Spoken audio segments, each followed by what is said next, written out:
digo, algo hay que decir de la... Obvio, la ausencia Y que habla. no fue el 75, 76 o Es el 73. silencio. Mm. Bueno, por eso. Por lo menos ¿Pueden ser, actuamos. Claudito, disgustados con esto de que se haya nacionalizado la campaña y no se le No, haya dado bola a la ciudad? a Vuelvo mí a lo me de la parece gestión.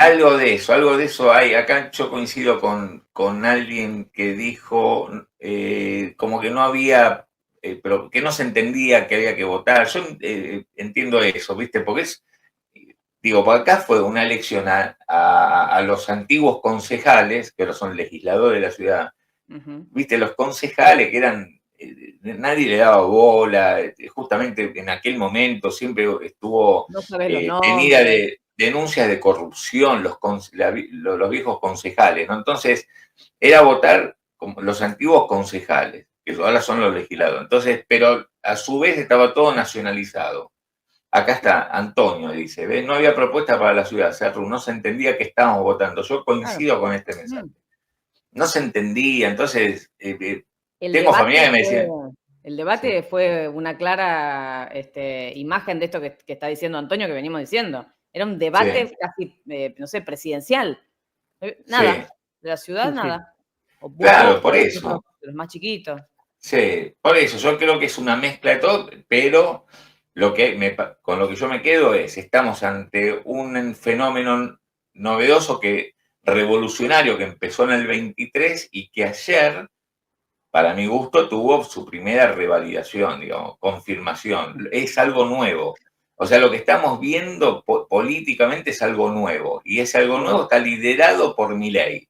No es Milei, está de paso. No, es algo nuevo. Eh, eh, digamos, No, de hecho, explotó, perdón, esto nada más, sí. estalló lo que veníamos viendo antes, esa grieta que teníamos. Ayer Maxi decía, acá hay reventó la anterior grieta. Y yo le sumo, no solamente Es la verdad. grieta, estalló la dinámica política que teníamos. Esto es nuevo, es un nuevo Sí, sí, escenario. sí.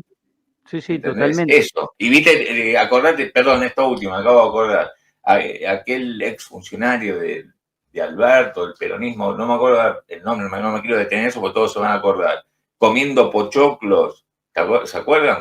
Cuando Milei gana, El asume, esposo de dice, Victoria, El esposo de Victoria Torza Paz. claro, eso, que dijo, a Milei le dicen Semana Santa, Semana ¿viste? Santa. ¿Qué claro. Semana Santa?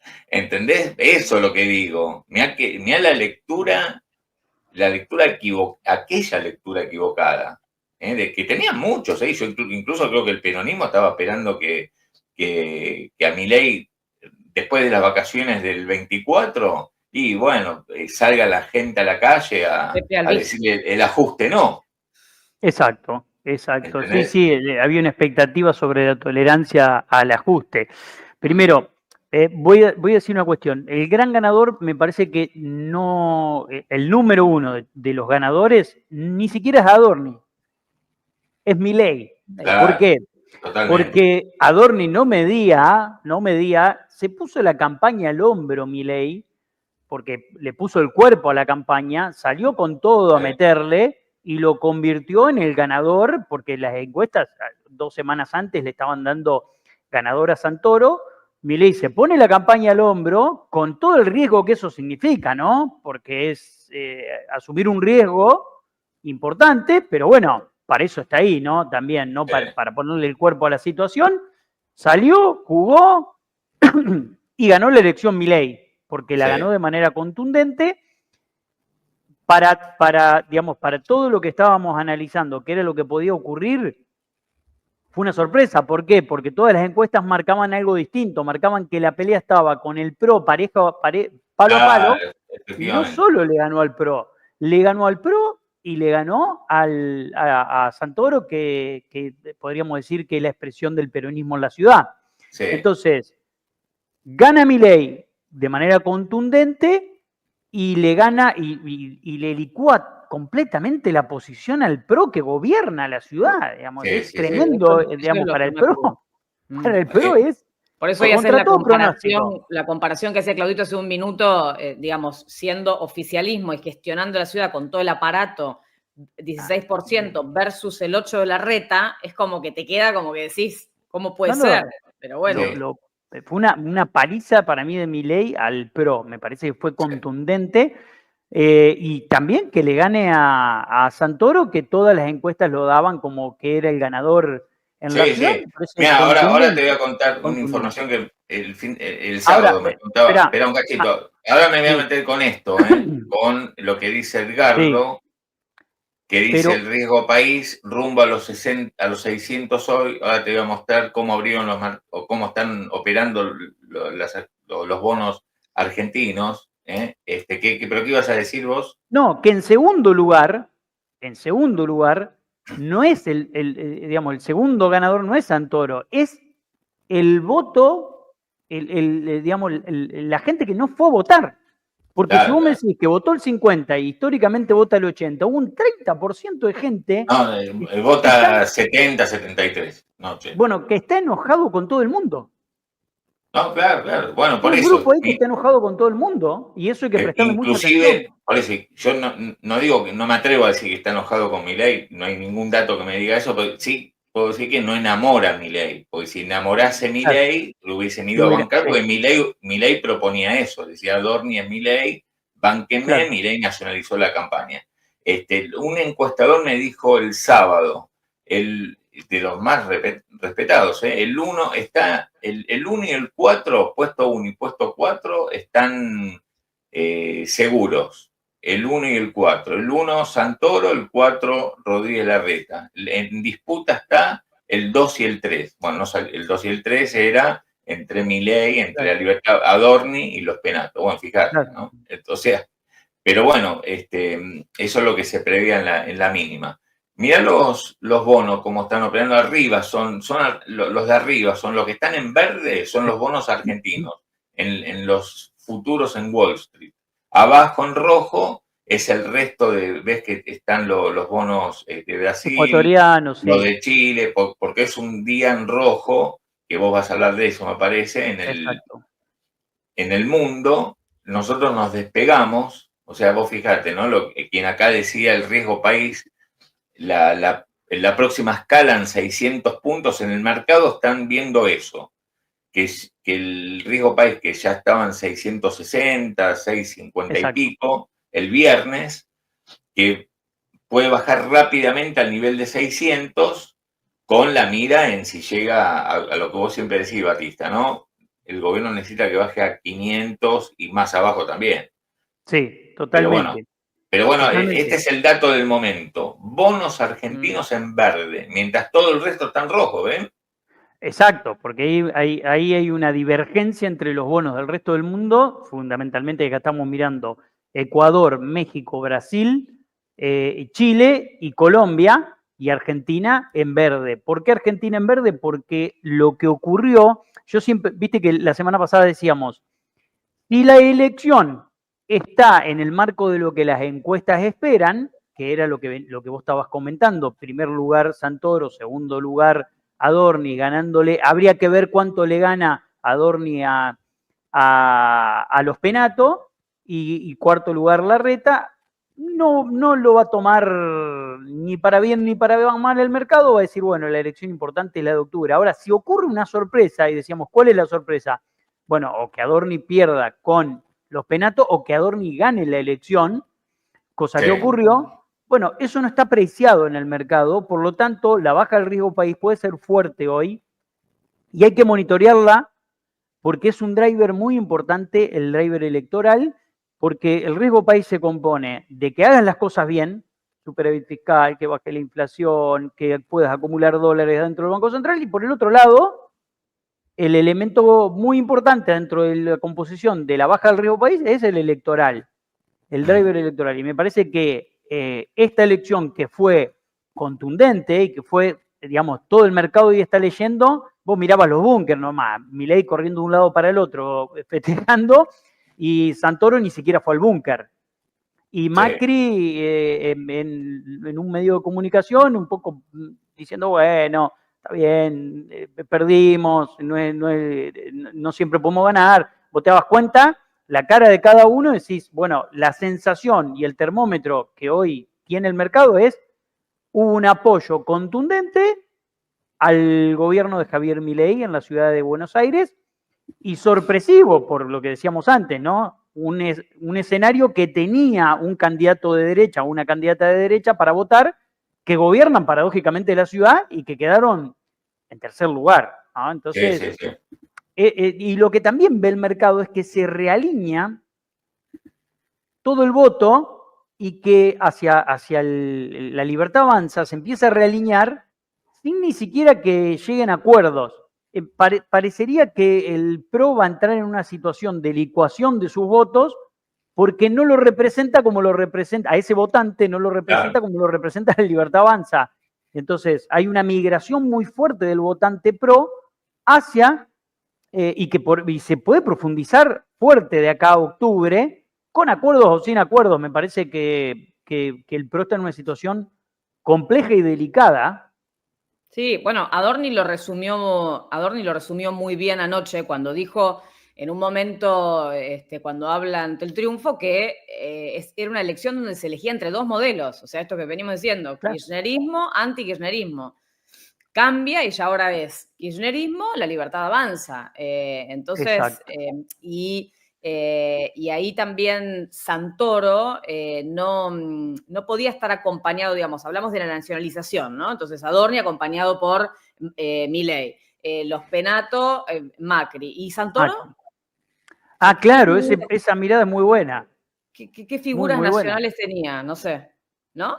Claro, Porque porque no le Santoro convenía. quedó muy incómodo incómodo. ahí con Cristina, sin Cristina, representa el kirchnerismo, no representa el kirchnerismo. Así todo era como el candidato ganador, pero digo, no, prefirió evitar todo ese tipo de roces.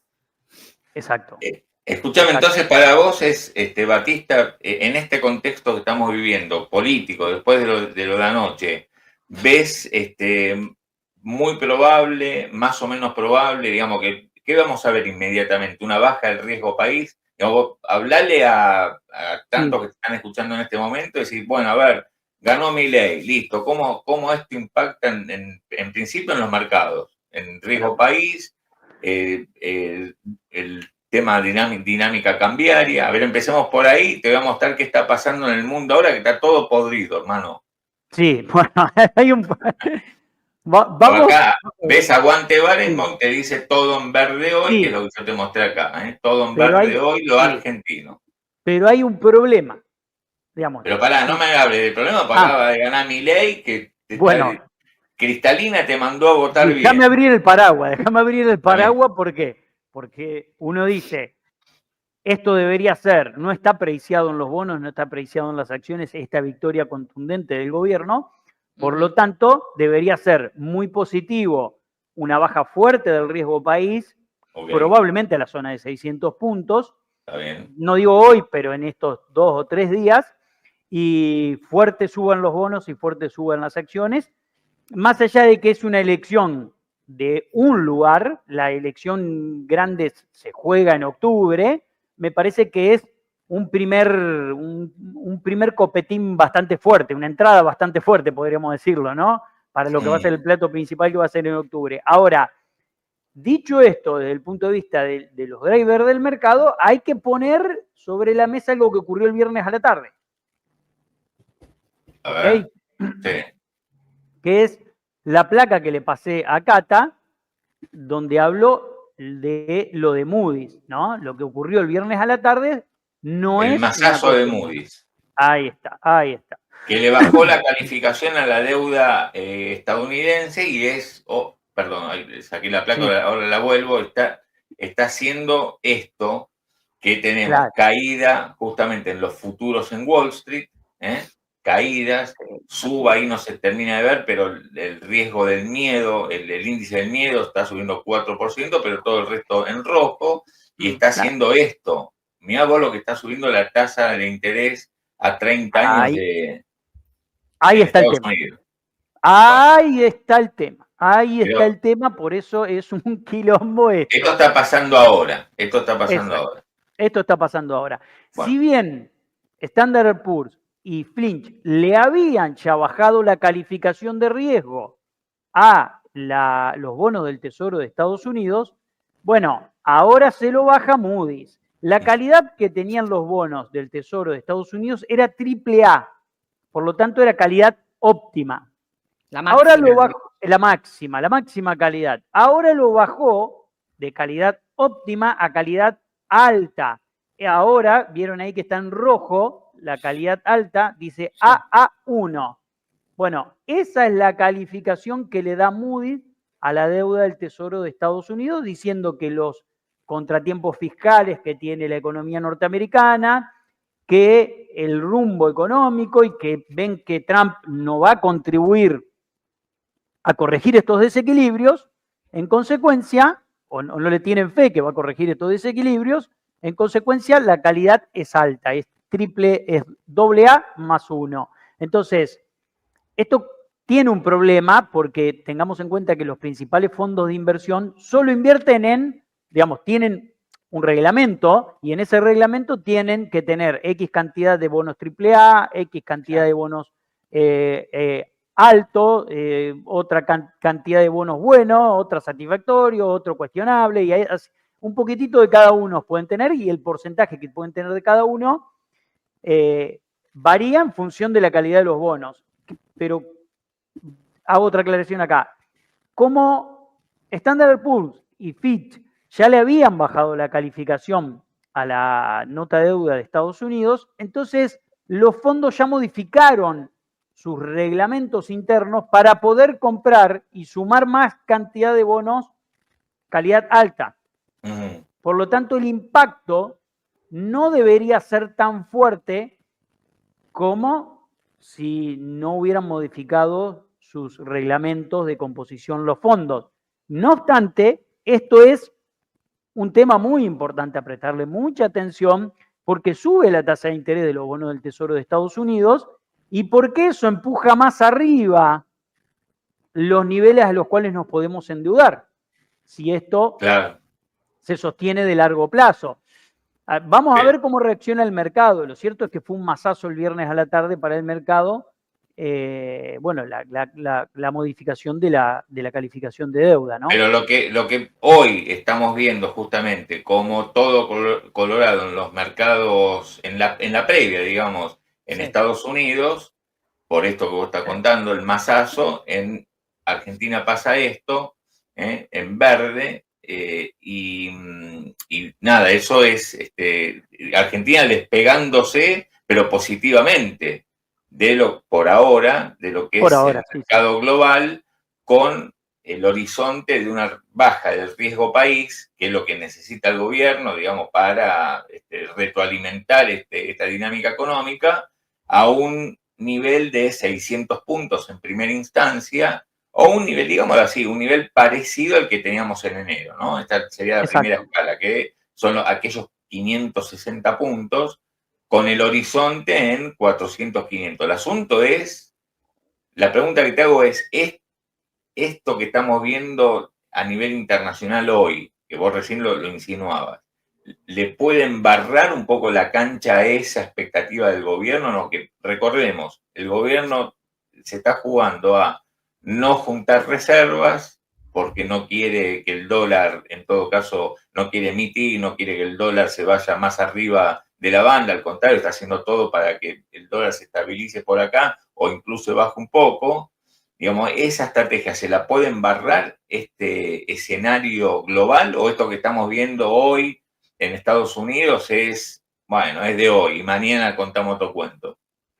Es muy bueno el punto, Claudio. Primero, el mercado venía descontando que Moody's le iba a bajar la calificación de deuda a Estados Unidos. Eso es algo que el mercado sabía que iba a ocurrir, no es una sorpresa. De Fitch y Standard & Poor's. Sí, ya sabían que esto iba a ocurrir, era algo que evidentemente no estaba preciado porque ya están corrigiendo a la baja, pero creo que es más una cuestión del masazo que de mediano y largo plazo. No obstante, vamos a ver cómo decanta esta situación, si en realidad hay fuga de capital de los bonos del Tesoro norteamericano a los bonos alemanes, por ejemplo, que tienen AAA de calificación, y hay salida de flujo de Estados Unidos y busca de flujo en Alemania. Eso puede agravar la situación y subir la tasa de interés, porque no nos olvidemos que es venta de bonos de norteamericanos para comprar otros bonos y salida de capital, por lo tanto, eso va a corregir en el precio de los bonos y, por supuesto, aumentando la tasa de interés, lo cual complicaría no solo la cuestión de Argentina solamente, sino también la suba de la tasa de interés para las empresas argentinas que quieran colocar obligaciones negociables en el exterior, etcétera. Podría llegar a ser compensado con alguna mejora en la calificación para Argentina. Estoy pensando en voz alta. Okay. Estoy pensando en voz alta cómo podría articularse. Había mejorado una calificación muy marginalmente, pero digo, muy hace marginalmente. Poco, creo que fue la semana pasada, habíamos pasado de CCC a CCC más, una cosa así. Exacto. No estamos ni en esa tabla, alguien recién decía, no aparecemos ni en la tabla que trajiste. No, yo traje la mitad de la tabla porque es enorme. Claro. Nosotros estamos... Escuchemos, Milei habló en esta mañana. A ver, vamos escuchando de a poco, a ver algunas definiciones. Obviamente estamos nosotros charlando y mientras habló Milei, a ver, escuchemos a ver qué dice el presidente. Va a poder usar los dólares sin dejar los dedos marcados. Nadie tiene por qué saber lo que se viene. Porque el delito o sea, si hubo un robo, se combate el robo. No, usted no genera una distorsión económica, digamos, para combatir un delito. Es una locura. Es decir, digo, de vuelta, le voy a dar, digamos, para su resfrío, le voy a dar piroxicam. Entonces desaparecen los blanqueos. O el Voltaren Flex. Sí. Digo, ¿qué le va a hacer? Nada. Porque usted tiene gripe, no tiene dolor de columna, qué sé yo. Desaparecen los blanqueos, entonces. Por definición, digamos, es como si fuera un blanqueo, pero sin pago de impuestos, obvio, claro. No tiene fines recaudatorios, tiene fines, digamos, de liberar, que la gente pueda ser libre de usar su dinero, que no lo podía usar porque los delincuentes y los políticos los querían perseguir hasta por abajo de la cama. Bueno, ahí tenemos algunas definiciones de Milei de esta mañana con lo que se viene, ¿no? Que es en algún momento retomar la agenda económica que tiene que ver con esto, con el blanqueo, que la gente puede usar los dólares y que nadie le pregunte de dónde vienen esos dólares. Es esa la agenda. Vamos a ver cómo se transforma esto en realidad, como lo dice. Lo vuelve a traer a la... Sí, perdón. Sí. Perdón, digo, solamente que lo vuelve a traer a la agenda después de que la semana pasada se había prorrogado y habíamos visto, creo que había sido el viernes, ¿fue, Claudito? Que el jueves a la noche habían hablado en el stream las 3 anclas y las 2 boyas, esto que yo te comentaba, me lo escuché todo y no habían hecho mención. Sí, el jueves. Del anuncio, claro, el jueves, pues nosotros hablamos el viernes, que son los voceros de economía, digamos, los que están ahí en la misa, y no habían dicho nada. O sea que ahora el presidente es el que retoma este proyecto que no tiene nueva fecha, Mati. Sí, acá lo que trascendió es que habría 3 proyectos de ley para reformar la penal tributaria, la penal cambiaria, y bueno, vamos a ver de qué manera se las arregla para que se la vote el Congreso en este enfrentamiento que tiene Milei con Macri, que según veo, y ahora vamos a ver, digamos, a escucharlo, y tuvo un nuevo capítulo hoy, ¿no? De esta Milei versus Macri. Digo, porque después Milei va a tener que juntar los votos, digamos, obviamente, si viene de ganar en la capital federal y tiene todo un impulso político para que en el Congreso las cosas le salgan bien, seguramente habrá dirigentes del PRO que le van a votar, aunque pertenezcan al bloque del PRO, probablemente le voten a favor a Milei porque se van a estar pintando violeta rápidamente, ¿no? Pero a ver qué esto dijo recién. Las situaciones están muy avanzadas y nosotros creemos que en la provincia de Buenos Aires vamos a dar otro batacazo. Bien, eso es con... Bueno, ahí está, otro batacazo en la provincia de Buenos Aires. Eso es lo que está previendo. Bueno, si dice otro batacazo, porque el propio presidente entiende que lo de ayer fue un batacazo. Claro, No. claro, sí, está claro. Lo de ayer fue un batacazo, dijo. No, Las claro. negociaciones en provincia están muy avanzadas, también dejó como otro de los títulos en la nota que acaba de dar, y la medida del dólar no le volvió a poner fecha, por lo que estoy entendiendo, la medida del dólar saldrá cuando esté impecable. Claro, Es decir, porque... como decía Claudito, están en esta búsqueda de darle un marco legal claro, ¿no? Porque si no, el hecho de blanquear y que después te agarre, te venga la pregunta en el sueño, ¿no? Con la almohada, che, ¿qué pasa si esto cambia, ¿no? Si viene otro gobierno. No, totalmente. Además, a ver, me parece muy bien que la hayan demorado. No es que la demoraron para no anunciarlo por la campaña, etcétera, porque no lo tienen fino. Y me parece que está bien, porque, por ejemplo, el gobierno de Alberto, yo siempre digo, hacía muchas alberteadas. El gobierno de Alberto todo el tiempo anticipaba medidas y no tenían escrito la letra fina los muchachos. Entonces, eso era un problema. Y después, a los 2, 3 días, salía el decreto, presentaban la ley. Bueno, me parece que el gobierno tiene que saber que si piensa hacer una especie de blanqueo permanente, primero corre un riesgo muy grande, que es el de que exista algún tipo de anarquía en la recaudación tributaria y algún problema en la recaudación tributaria. No nos olvidemos que no solo impacta en la nación, va a impactar en todas las provincias vía coparticipación, ganancia, bienes personales, etcétera. Entonces, tenés que tener muy en claro que podés encontrarte ante una situación donde todo el mundo diga, bueno, yo no pago total, me meto en el blanqueo permanente. Entonces tenés que buscarle el punto para que eso no ocurra. Segundo, legalmente tenés que hacerlo muy prolijo. ¿Por qué? Porque, insisto con esto, no puede ser por resolución de AFIP, no puede ser por resolución del Ministerio de Economía, no puede ser por decreto de necesidad y urgencia. Esto corresponde, las cuestiones tributarias corresponden al Congreso de la Nación, es constitucional, muchachos, y hay que hacerlo bien prolijo, porque después vos te vas a encontrar con la disyuntiva entre la persona que tiene matrícula y que se le siente una persona enfrente y dice, che, yo tengo $100.000. No, yo no te asesoro. ¿Por qué no te asesoro? Porque si no me explicás de dónde vienen esos $100.000, yo no te puedo asesorar. No, pero el presidente dice que no hay problema. Está bien, que diga lo que quiera el presidente, pero yo voy a resguardar, ¿me entendés?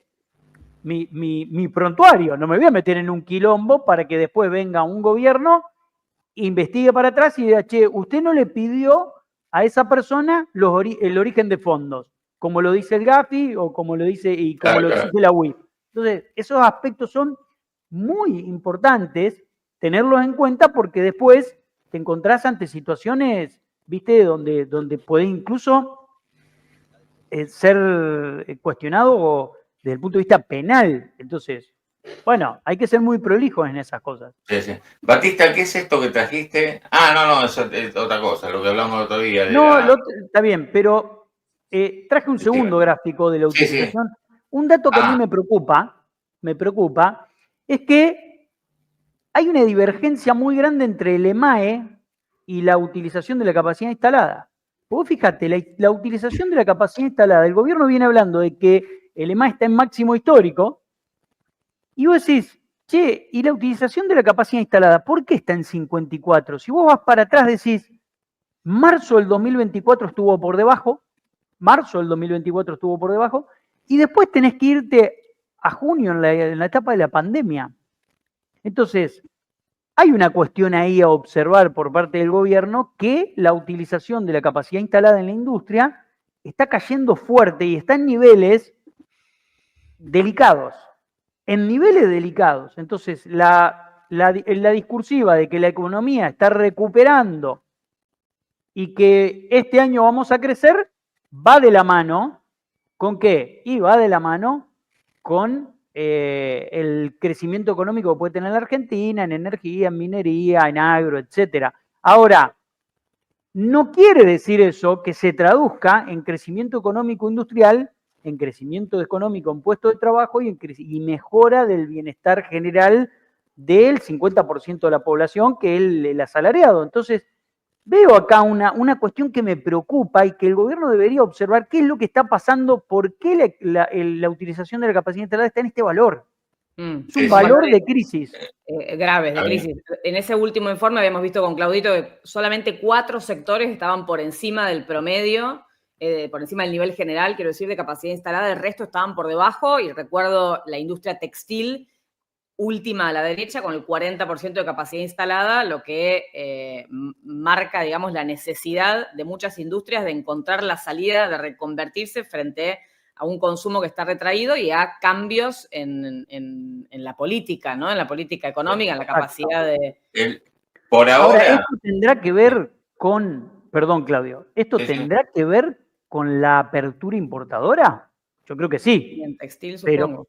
Pero me imagino que hay un impacto, ¿no? Puede empezar a tener que ver con la apertura importadora que el gobierno está ensayando, que yo creo que va a hacer colapsar la inflación. Creo que la inflación va a colapsar en un momento, en los próximos 3, 4 meses va a empezar a colapsar porque se está dando un combo de cosas delicados. La industria en niveles mínimos, salario creciendo por debajo de la inflación y no se aumenta más del 1%, y eso va a confluir a un colapso del proceso inflacionario, pero bueno, también tiene un costo eso, hay que evaluar el costo ahí, ¿no? Mira, fíjate esto que está en el informe de Kigel, miren, el gobierno habló de colapso de la inflación, y lo que están marcando las consultoras, Kigel fue la última de una seguidilla de informes que marcaba una deflación en la segunda semana de mayo. Y esto es lo que tuvo que ver con el voto de ayer. ¿Por qué Adorni, como sugiere Milei, da el batacazo? ¿No? Porque Milei dice, vamos por otro batacazo, que es la provincia de Buenos Aires. Bueno, está dando a entender que ayer fue un batacazo el triunfo de Adorni sobre Santoro, que ayer tenía todas para ganar, y así lo indicaban las encuestas, pero bueno, ¿por qué tenía todas para ganar? Y porque todo el espacio de derecha, centro-derecha, parecía dividido, y aún así Adorni gana, le gana a todos, sale número 1. Ahora, esto que estamos viendo tiene que ver con ese ambiente de, el respaldo a Milei. Adorni es Milei, respaldemos a Milei. Ayer el electorado dijo que Adorni sacó más votos que el resto. ¿Y por qué? Y una de las cuestiones es esta, que después de dudas que aparecieron en enero, febrero, marzo, abril el gobierno, y sobre todo marzo, previo al acuerdo con el fondo, el acuerdo con el fondo llega en la primera quincena, ya prácticamente el 13, 14 de abril.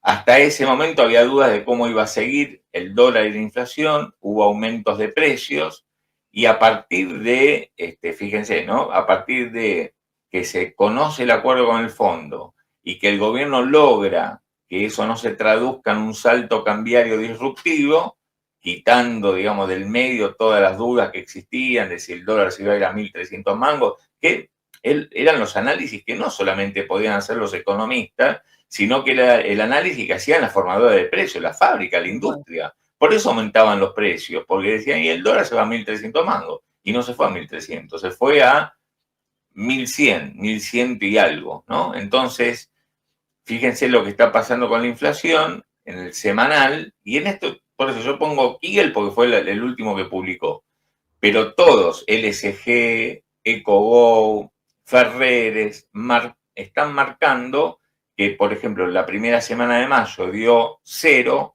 en alimentos y bebidas, y que la segunda semana da incluso negativo. Todas las encuestadoras dieron deflación mínima, por cierto, en la segunda semana en alimentos y bebidas. Entonces, esto es lo que quiere, cuando vos decís, Batista, la inflación va a colapsar, me imagino que estás viendo una dinámica justamente, ¿no? Donde estabilidad del dólar, consumo que viene ahí peleándole, pero pinchado, y los precios van para abajo. A ver, no sé qué. Y sumale industria en mínimo de capacidad instalada. ¿Qué quiere decir esto? Que, a ver, la industria en un momento necesita colocar la producción en el mercado para que la producción se convierta en efectivo, porque del 1 al 5 hay que pagar los sueldos. Es inevitable. Entonces, esa dinámica obliga a la industria a rotar el capital generarlo en mercaderías y después volverlo a generar en dinero. Y esa dinámica me parece que con una utilización de la capacidad instalada en este valor va a hacer que la inflación termine colapsando. Yo digo, ¿a qué costo, no? Porque creo que la apertura importadora está jugando ahora fuerte. Entonces vos tenés apertura importadora, estamos hablando que venían productos de Albania, productos de Grecia, ¿te acordás? Entonces todo esto empieza a ser, digamos, en la consecuencia de ese 0,2 negativo que vos tenés ahí, es la consecuencia de la gran apertura importadora, una industria que está en mínimos, un sector asalariado que está por debajo de la inflación, fuerte, y un gobierno que está decidido a que todo esto ocurra como un gran driver electoral, que es bajar la inflación. Entonces es un gran driver electoral, lo sabe, y esto se va a profundizar en los próximos 4 o 5 meses. Vos me decís, va a haber deflación, hasta incluso yo creo que vamos a encontrarnos con deflación en algunos. Pero ¿cuál es la clave? Pero a ver, decime en una línea antes de seguir escuchando a Milei, que en tiempo real lo estamos prácticamente escuchando.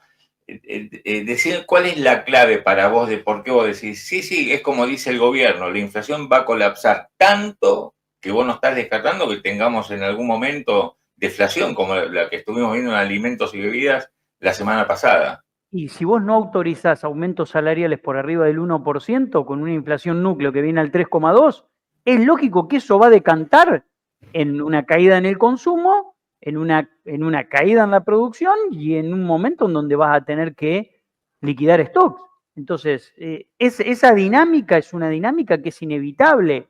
Pero pará una cosa, esta baja del atenuamiento de la inflación, no hablemos de baja de precio, sí. Semanita, atenuamiento de la inflación, ¿no pensás que va a redundar en una mejora justamente del consumo, de la actividad? Y que igualmente tengas colapso de la inflación.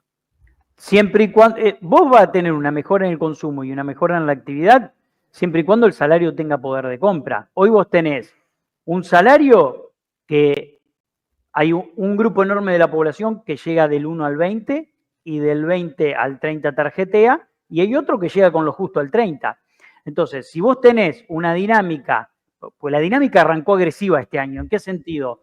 En que arrancaste con una inflación que estuvo siempre por arriba del 2,5 y en algún momento por arriba del 3, como en marzo. En abril, la núcleo, 3,2, y salarios que están aumentando el 1%. Entonces, esta dinámica hace que colapse la inflación. Ahora, para que recupere el poder de compra, porque decís, che, tengo estabilidad. Ajá, pero me tiene que sobrar para que pueda mejorar el consumo. Claro. Me tiene que sobrar. Entonces vos decís, cuando vos haces los números y ves que el salario empiece a recuperar por arriba de la inflación, vas a ver una dinámica de recuperación.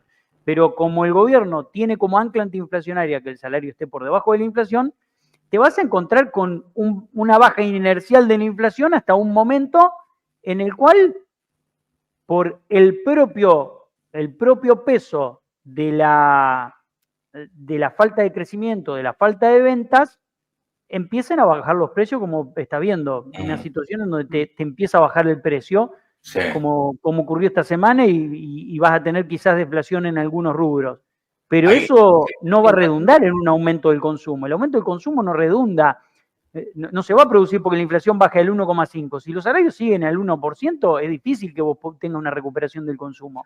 Hasta ahora no vimos una recuperación del consumo rimbombante, digamos. No, dejó de caer. Claro. Sí. Lo que vimos con el último informe de Sentia es que dejó de caer y que habíamos también chequeado, Claudito, que en supermercados caía cuando se hacía el desagregado, ¿no? Entre supermercados y los almacenes, había caído más en los supermercados, en las superficies más grandes, y había crecido el consumo en los comercios más chicos, que tal vez daba la idea de esto de que todavía siguen haciéndose las compras diarias, ¿no? Te da la idea de lo chiquito, de que claro, por ahí está más ahí y no se recupera la compra importante, no hay en el bolsillo un salario o un ingreso disponible importante como para hacer una compra de acá a 2 semanas. Entonces, eso es parte de una foto que uno puede analizar. Y después el hecho de que las canastas, tanto la básica como la alimentaria, hayan estado por debajo de la inflación, también me parece que fue un buen dato de abril, que veremos cómo sigue en la secuencia, pero 0,9 y 1,5%, por lo menos te marca que ciertos productos de la canasta básica, que son a los que acceden las familias de menor capacidad, pueden estar resguardados de márgenes más altos, ¿no? Así que me parece eso como un primer dato que uno puede seguir viendo cómo avanza. Ahora, voy a decir otra cuestión. Si las cámaras empresarias no le hacen caso al Ministerio de Trabajo y cumplen con los acuerdos que libremente pactaron, ahí podés tener otra dinámica. Claro. Ahí vas a tener, no podés, vas a tener otra dinámica. Pero insisto con una cuestión, el 1% de un sueldo de un palo son 10 lucas de aumento al mes. Son 10 lucas de aumento al mes, que cuando te diste vuelta y llegaste al 15 del mes y pagaste, no sé, el seguro del coche o el transporte, te diste cuenta que tuviste que pagar 70, 80 lucas de más. ¿Me entendés? No, entonces, está bien. Lo que pasa es que, por ejemplo, en el tema servicios, tarifas, luz, gas, ahí el gobierno, viste, apretó el freno, digamos, ¿entendés? Entonces, pisó el freno. Es totalmente cierto. Si el gobierno se emperra en que los salarios tienen que ir al 1, y no vas a dar una recuperación, porque es tal cual, yo coincido con vos, ¿no? Acá tenés que, en todo caso, buscar otra estrategia. Acá alguien te hace una pregunta que yo creo que te pone contra las cuerdas, Batista, pero antes saludémosla a Paula Maki, que más. Chao, Paulinha. Todo, Batista. Bueno, nos vemos mañana. Suscríbanse, denle like, pero suscríbanse con el botón de suscribir o el enlace de abajo, háganlo, porque es gratis. ¿Dónde? Claro, pero claro. Después Batista. ¿Sabés lo que te cobran por todo esto? Batista, apurate porque Batista te va a querer cobrar en 2 minutos. Así que suscríbanse gratis, estamos en una campaña full. Estamos en campaña nosotros ahora. Claro, ahora eso, terminó Adorni, arrancamos nosotros. Campaña. Le va a encantar. Chao, Paulinha. Un beso, hasta mañana. Hasta mañana. Mira, acá Andrés te tira la pregunta. Y te dice, Cerru, pregúntale a Mati, ¿por qué no podemos aumentar la productividad y así bajar los precios? Fantástico. Pero la productividad hace 30 años que se aumenta. Todo el tiempo se aumenta la productividad. ¿O acaso vayan a una fábrica? Hace 30 años una fábrica necesitaba hacer X cantidad, no sé, tengo un termo acá, X cantidad de termos, la hacía con el triple de los trabajadores que hoy tiene. Hoy hace 10 veces más termos con la mitad de los trabajadores que tenía hace 30 años. La productividad y las ventas por trabajador aumentó un 1000%. ¿Por qué? Porque el ingreso de la tecnología en la industria hizo que la productividad se dispare. Ahora, ¿bajaron los precios? No. Yo creo que también la baja de los precios puede venir de la mano de la productividad. Ahora, acá estamos discutiendo dos cosas. Una cosa es, yo estoy de acuerdo que hay que discutir aumentos por productividad, o sea, complementos por productividad, porque lo que están haciendo es licuarle el ingreso que ya tenía el trabajador por las 8 horas que labura o las 9 que labura diarias. O sea, lo que están haciendo es licuarle, bajarle salarios, porque que la inflación núcleo sea del 3,2 y el aumento salarial sea del 1%, es bajarte el salario. Bajarte el salario. Entonces, hay que entender esto. El trabajador tiene un salario por las horas que trabaja. Ese salario viene cayendo en términos reales, pero no con Milei. Venía cayendo con Macri desde el 2018. Si tomás la tira desde 2018, porque 2017 había recuperado bien, de 2018 hasta ahora, de todos los meses, y tenés algunos meses que le pudo ganar la inflación, en el resto empató y en un montón perdió, pero la pérdida que se dio en el último periodo no te lo está midiendo el dato de inflación, porque el dato de inflación perdió contacto con la realidad. Hay que entender esto. ¿Por qué? Porque yo pagaba de luz el año pasado, en esta fecha, 20 lucas por cada cuota y ahora pago 128. Multiplicó por 5, chicos. Entonces, y voy a poner un ejemplo. A ver, Claudio. El sábado fui a comprar un asado. Mirá lo que te voy a decir. ¿Un asado? Compré un asado. Compré un asado, compré algo para la picada, para mí, para mi mujer y para mi nene, 50 lucas. Compré para el sábado y para el domingo. 50 lucas. Bueno, pero está bien. Está bien, pero son 50 lucas. Gasté 35 lucas de asado. Entonces, hay precios que se dispararon obscenamente y el poder de compra del trabajador ha quedado muy licuado. Entonces, sí, obviamente va a colapsar la inflación, digo, porque si el gobierno sigue con la postura del 1%, va a ser una baja gradual del salario hasta que después veremos cómo reacciona el gobierno.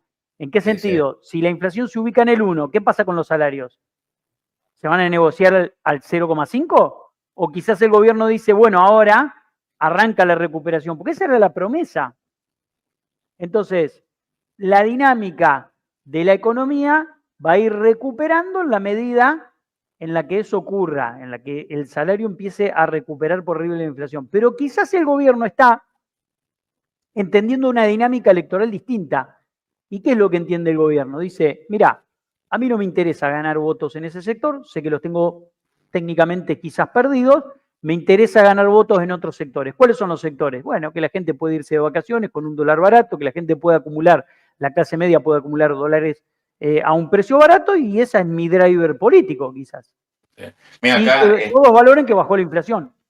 Antes de escuchar a otro corte que tenemos ahí de Milei, esta mañana, dice Serrucho, hacer una entrevista a alguien de un corralón de materiales, una locura, lo comentó. Vamos a preguntarle a Lebrio el miércoles, pero sí podemos hacer, hicimos hace poco con alguien de un corralón, por eso dice, vamos a testear esto, la baja de los precios vienen por las reducciones de márgenes de los de siempre, no me hagan enojar, dice don Rubén. Rubén, nuestro amigo Rubén. Él cree que es los supermercados, ¿no? Pablo López dice, pero den like, viejo, pero claro, estamos, ojo, no los likes y la recomendación para que se suscriban ahora a Play, que es totalmente, obviamente,